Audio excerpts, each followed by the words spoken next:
Magandang araw mga boss, si Eli po ulit ito ng Kamanggagawa Party List.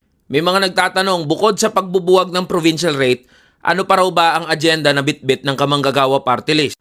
Nakasulat mismo sa konstitusyon na karapatan ng lahat ng manggagawang Pilipino ang living wage. Sabi sa Article 13, Section 3 ng 1987 Constitution, living wage o sahod na kayang bumuhay, hindi minimum wage. Kung ganun pala nakasulat sa konstitusyon, dapat yung sahod ng mga manggagawa nakakasabay sa presyo ng mga pangunahing bilihin at serbisyo. Bukod dito, yung sahod ng mga manggagawa ay dapat kayang magtustos sa mga basic na pangangailangan ng isang pamilya. Kabilang na dito yung edukasyon, kalusugan, renta sa bahay, pagbabayad ng utilities gaya ng tubig, kuryente, pati na rin yung kakayanan na makapagtabi ng pera para sa savings o emergency funds. Nakakalungkot, barat na nga yung sahod ng mga manggagawa, hindi pa bumababa ang presyo ng mga pangunahing bilihin at serbisyo. Kaya dapat ipatupad na yung nakasulat sa konstitusyon na magkaroon ng living wage o sahod na kayang bumuhay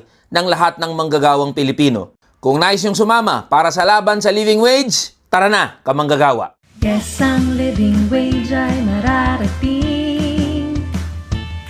Tara na, manggagawa. No to provincial rate, yes to living wage. Kamanggagawa Party List number 85 sa balota.